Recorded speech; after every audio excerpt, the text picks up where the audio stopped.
What is up, guys? Pie Muffin here, and I'm glad I took some time to kind of think about this instead of making the video right away. And obviously, if you've seen the title, you know we're talking about Dragon Ball Super Episode 124, in which, yes, Gohan was eliminated from the Tournament of Power. So, this isn't really going to be a review of the episode. This is more just going to be my thoughts on Gohan's elimination, but I will bring up a few key points from the episode. So, at first, when I saw Gohan go out by sacrificing himself, I was like, this is BS. But at that moment, I was thinking, it should have been Gohan, Goku, and Vegeta versus Jiren in the end. Like, that's what I was kind of going into this expecting. But at the same time, you have to think that, one, Gohan's really not near their level. And what would he really be able to do against Jiren? And you also got to think about all the different things that Gohan has accomplished in this tournament. He is responsible for 2 universes being erased from existence and beaten in this tournament. Obviously, he only had a total of about 5 eliminations. I guess if you count Dispo with the self-sacrifice. But he did fight a ton of people. So he took out Botama, which, whatever, fodder character. Took out the 2 Namekians, which obviously Piccolo helped him a bit, but honestly most of that fight was just Gohan holding them off while Piccolo could charge his attack. He took down Obuni, who had a very interesting ability. Who else did he take out? He kind of took out the Koichi Raider robot. He didn't knock them out of the arena, but that was still a tough fight for someone like him. And another point I have to bring up, you gotta think, 3 or 4 days before this tournament, Gohan was out of training completely. He still hadn't been training at all. Obviously, we did get that little mini arc of him dealing with, what was that? I forget what the parasite thing was that took over Barry Karn's body, but that was the last time he fought that, and then he fought against Goku for like 2 minutes before the little mini Krillin arc, before this arc even started. But other than that, Gohan's been completely out of training. Then you give him how many hours did he get? He probably got a total of, 12 to 20 hours of training. Who really knows how much time he got before the tournament to train? 12 to 20 hours, and not even in the hyperbolic time chamber. Which, honestly, it would have been smarter for Piccolo to just take Gohan up there, but we know Vegeta blew it up, so there's nothing you really could have done about that. So Gohan gets 12 to 20 hours of training time before this tournament, and he ends up being one of the final 8 in this tournament.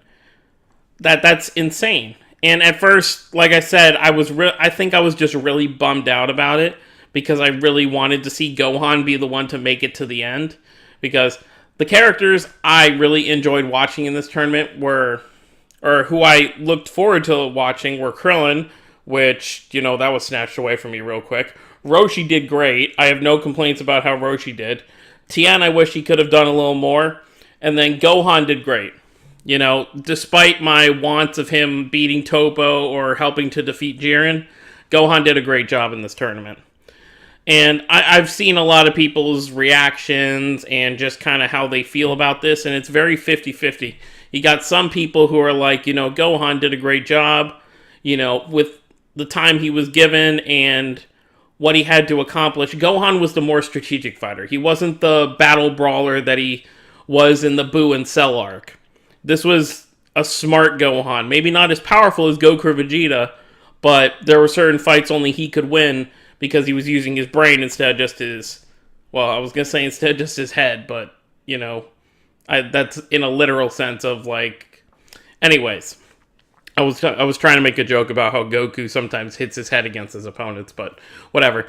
So Gohan, I would say I really kind of wish it was one of those things where maybe, kind of like with Roshi, maybe Gohan beats Dispo, and then I honestly probably would have preferred Frieza betraying Gohan in the end. Let's say Gohan did knock Dispo out of the arena, and then Frieza gets him out that way.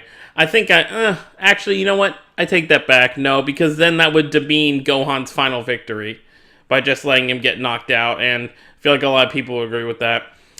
I think overall, I would have liked to see Gohan at least in this next episode, obviously we know Topo's going to be going God of Destruction level, whatever that entails. You know, it would have been cool to see Gohan, Frieza, and 17 fight him, but who knows what's going to happen with that. We know they're going to beat Topo.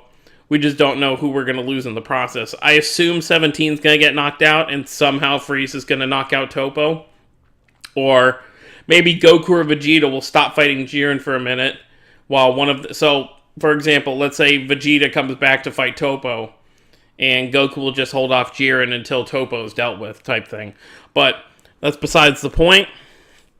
I would have loved to see Gohan versus God of Destruction Topo. And I think the big thing people were really expecting or wanting was that Gohan was going to achieve a new form. Goku got Ultra Instinct in this arc. Vegeta got whatever you want to call his thing. And I think people were expecting, the 3 Saiyans. So Gohan must be the next one in line to ascend to a new power. But that really wasn't his role to be given in this tournament, since, like I said before, his role was to be the strategist in this tournament, to be the smart one, to figure out the plans, and that's really what he did with Frieza's. He had Frieza have that whole light cage while Gohan beat up Dispo in the barrier. Even though it didn't really amount to too much in the end, for at least just beating Dispo and both of them being in, it did weaken Dispo enough to where Gohan could get behind him and hold him in place while Frieza blasted them both off. Although my one little thing I will say about that is, if Dispo's the fast guy, why didn't he just run around with Gohan till Gohan let go? Honestly, I feel it was probably just a shock and plot convenience factor.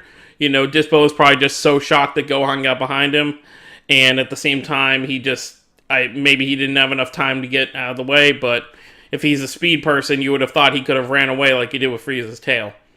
But I guess it was just the plot convenience right there. Other than that, and you gotta really be proud of Gohan as a character as a whole. If you think about where he was when he first entered the series to the kind of person he is now, just look at that whole growth. He was that scared 4-year-old who couldn't blast Nappa when they were part of that 1-2-3 combo with Krillin and Piccolo. Just seeing all his friends die before him. I guess they weren't really his friends yet. It was kind of the first time he had ever met Tenshin Han or Chaozu or Yamcha. But just seeing all of his dad's close friends sacrifice themselves so he could stay alive, one by one, to seeing where he is now, where he's the one defending all of his friends and defending his universe. That is crazy to think about how far he's come. But anyways, guys, that's pretty much all I've got for my thoughts on 124. I feel like Frieza, the last thing I'll say is that I feel like Frieza could have held the shield up a little longer, because even after everything is said and done, once Gohan's out of the arena, Frieza's still walking away in golden form. It's like he couldn't hold his grip on the light cage, but he still had enough power to blast Gohan and Dispo out and do a significant amount of damage to both of them, as well as stay in his golden form while he's walking around. I mean, it might just be like he said when he first met Goku before this tournament, where he says he's gotten better at his energy controlling skills, so maybe he can sustain being in that form. Maybe it's just the attack he can't do. Maybe he won't just power down when he's out of energy. I don't know really how that works, but I guess that could be it. But that's pretty much all I've got. Hit that subscribe button if you're new to the channel. Throw this video a like if you enjoyed it. I'll see you all next time.